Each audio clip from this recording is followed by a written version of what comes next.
Year 3, Jimbo, what you got?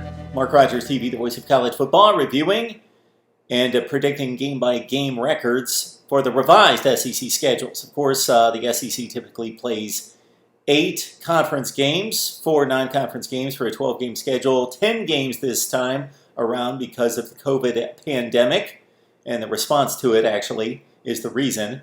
10 games in the conference and no non-conference games. So for the Texas A&M Aggies in year 3 of Jimbo Fisher, after going 8-5 last season with a bowl win against Oklahoma State, 9-4 the previous year in Jimbo's debut at Kyle Field. Let's look at Texas A&M. They open against Vanderbilt. That game's at home.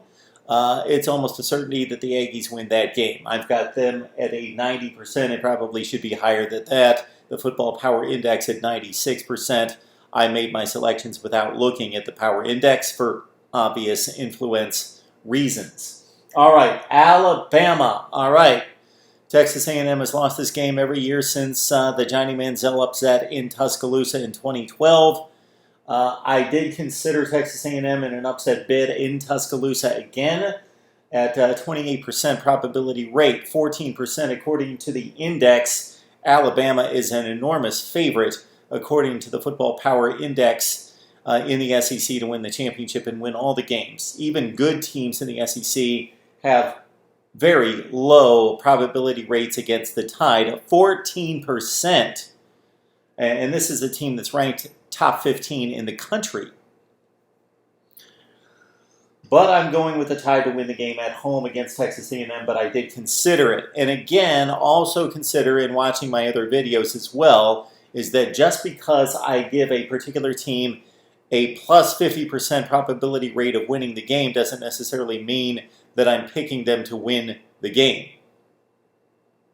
That means I believe that the other team is better. I believe that the team that I'm giving the highest probability to is the better team and would win that game X number of times, 72-28, if they played 100 times. But there are upsets, 20 to 22% of the games in major college football in the Power 5 and in the top 25 are upsets. All right, Texas A&M then takes on Florida. That game's at home. It's about a 50-50 game, and I've got Texas A&M losing to the Gators.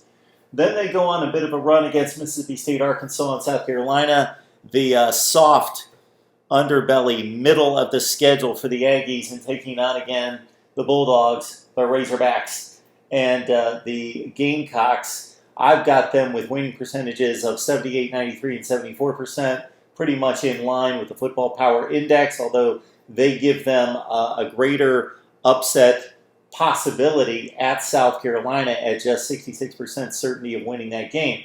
Then going to Tennessee, in which, I like Tennessee in this game to defeat Texas A&M. For whatever reason, I think the Vols are going to have a very uneven season, and this could be one of the bright spots. They win at home against the Aggies in Knoxville, so Texas A&M goes down for a third time, and then they close out extremely strong.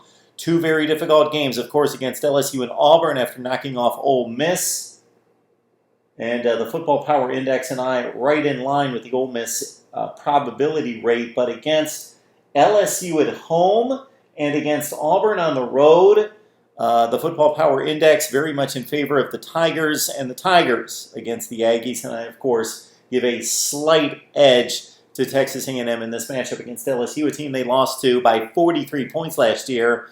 And, of course, the Auburn Tigers, they played close games against Auburn the past few years, losing last year at Kyle Field, winning on the Plains in a comeback, actually leading late by 10 points 2 years ago on the Plains, but losing late in that game against Auburn. But I've got them sweeping Ole Miss, LSU, and Auburn at the end of the season to finish at 7-3. The Football Power Index favors other games, and that's lines up with my estimations as well, but they are selecting, if you just go strictly by the percentages, the Football Power Index has Texas A&M losing to Alabama, LSU, and Auburn.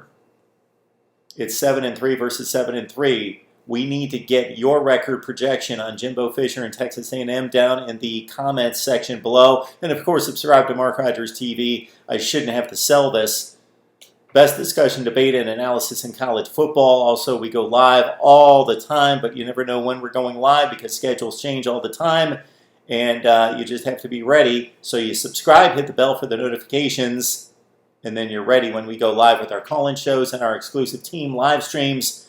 And again, call-in shows throughout the week. And as college football nears, it's much more important that you're right here with us at Mark Rogers TV, the voice of college football.